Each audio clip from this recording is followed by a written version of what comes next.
I want to know what coffee this guy is on. I think it's the Frappadoo Dangerous Stunts for Fame Achino Iced. You really need to watch some Shredded Sports Science videos on the subject. Because Shredded Sports Science is a knob. Richard?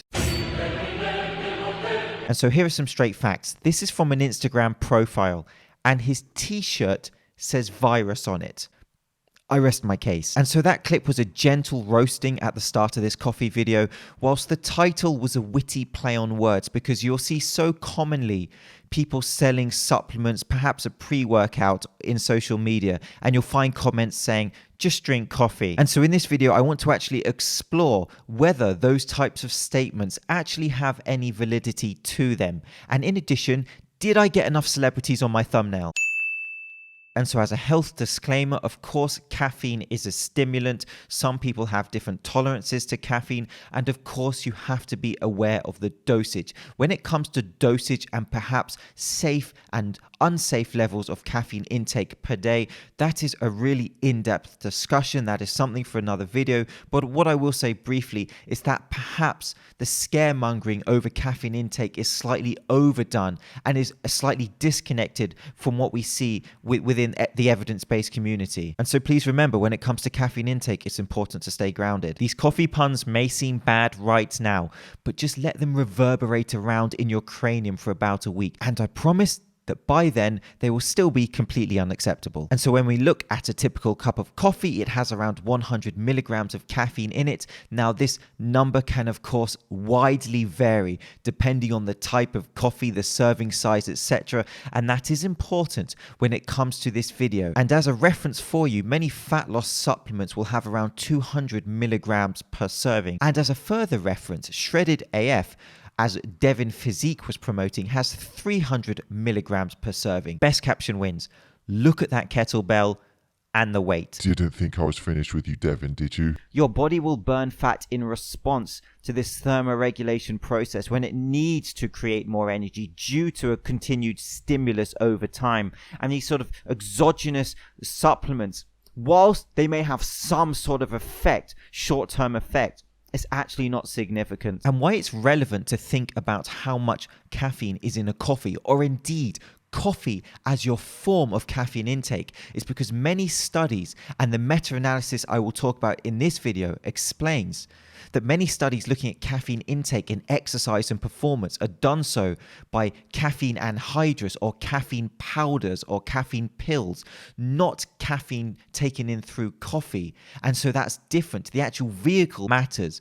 And I'm going to give you the application of coffee intake for performance towards the end of this video. And the reason I'm doing that is so you have to stay here. Think of this as a consensual imprisonment, just how I like it. And so a further disclaimer, I do have a bad relationship with coffee. It's always mugging me off. And so is coffee just something to accompany you during you writing your screenplay in Starbucks for the whole world to see, or does it have valid application? So by the way, that was Jude Law. That was not me. That's an easy mistake to make. And again, that's George Clooney. That's not me. That is me. And so instantly I can talk about fat loss, and theoretically caffeine is a good example of where theory and application does not really gel when it comes to supplementation.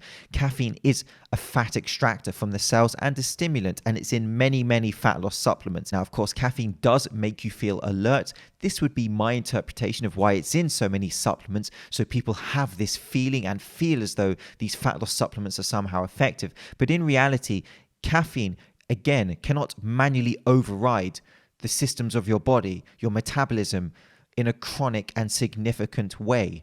Again, fat loss happens on a per need basis when it needs to, when your body needs to produce energy from fat. If we look at this over a chronic period of time and we understand the metabolic processes of the body, we know that this is not sustainable due to the need for homeostasis. Your body is smart. Your body will adapt. If it doesn't need to burn this extra fat for fuel, simply trying to hack it with fat loss supplements will not be enough. Caffeine, similar to many other over-the-counter substances, will not significantly hack your fat loss over time. It can, however, make you feel more alert, which may contribute in some way to you performing a greater amount of work in your training session, which may contribute to a greater caloric burn, which may contribute to fat loss as part of your calorie deficit. But again, that would be an indirect application. And so I'm going to present you a from 2019, so it's a very recent piece of research, a meta-analysis on other meta-analysis. Oh, a meta-analysis.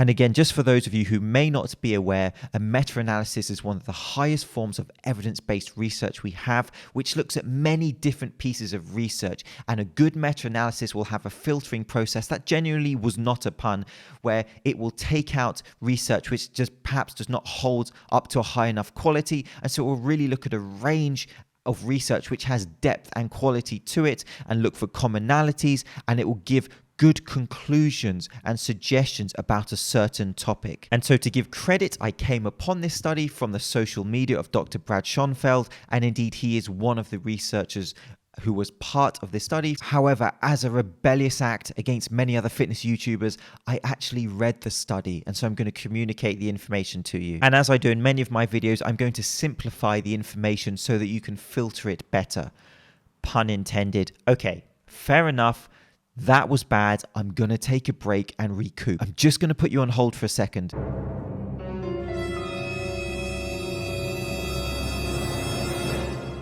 And so this studied 11 reviews, which included 21 studies, and they looked at many aspects of exercise and physical performance and the effect that caffeine can potentially have on it. The caveat and the major limitation of this meta-analysis is the studies looked at mostly contained males and younger people. And the researchers acknowledge this limitation, and they say more primary studies should be conducted among women, middle-aged and older adults to improve the generalizability of these findings. Imagine how long it took me to say the word generalizability, which I still think I'm not saying correctly. And to break it down simply, the findings were that caffeine is a valid ergogenic aid to exercise performance. And I know the word ergogenic sounds like a nerdy Power Ranger, but it just means improving your performance or improving your output in relation to what you're doing. But importantly, please remember that word aid. Remember that caffeine is an aid to the training ideas that I'm going to discuss. It is not so black and white causally improve these. It's not as though you take caffeine and your anaerobic power improves, for example. It is an aid that contributes to this process, but of course the main factor comes down to you and your training and all those tangible and intangible factors, all those variables that contribute to you performing an effective training session. Synthesis of the currently available meta-analysis suggests that caffeine ingestion improves exercise performance in a broad range of exercise tasks. Based on the 11 included reviews, it can be concluded that caffeine is ergogenic for different components of exercise performance, including aerobic endurance, muscle strength, muscle endurance, power, jumping performance, and exercise speed. So when you look at those components of performance, again, the key word is caffeine is an effective aid for them based on these meta-analysis. It is not a magic pill, and as such, it's not on the Vince Del channel. It seems that the magnitude of the effect of caffeine is generally greater for aerobic as compared with anaerobic exercise. And I've referenced the study down below so some of you can read it. It does not take long to read. And so some of you may say, well, this sounds good. There's all these different components of exercise which caffeine can be an ergogenic aid to. It can help with my performance and help to contribute to these factors, but not so simple. As I said, many of these studies looked at caffeine powder intake, not necessarily coffee intake. And here's why it matters. The caffeine dose received from coffee depends on many factors, including bean type, preparation method, and size of the cup. There are large differences in caffeine concentrations between different coffee brands and flavors, and within the same brand across time. The average cup of coffee has around 100 milligrams, meaning that 2 cups would deliver around 200 milligrams. And so, of course, that number can vary, and keep that caveat in mind. And so here is the dramatic conclusion that you've all been waiting for, which is not so dramatic. How can you take coffee to perhaps aid in your training sessions? 2 cups of coffee consumed around 60 minutes before exercise should exert an ergogenic effect in most individuals. Translated in the most scientific way possible, 2 cups of Joe, an hour before smashing the gym, leads to Gainesville. And here is a quick review and conclusion of some of the new findings from this study. And so again, you can powerfully screenshot that and read that later for homework, because I know what you want to do on a weekend is have homework. I'm James Linker. This was Homework Sports Science. Got a few science lessons for a few fitness personalities coming up. I will see you soon. And so I can't show most of Devin's posts on his Instavirus page because they basically him and his partner with their clothes off promoting some supplement. But I am showing some images here, but for your viewing pleasure, I'm going to introduce the pixelated square. I'm Thermogenic James and I ooze heat, which like the fat loss supplements that Devon sells, cannot hack your fat loss. This is, I will try to sell you everything sports science from an Instagram Devon.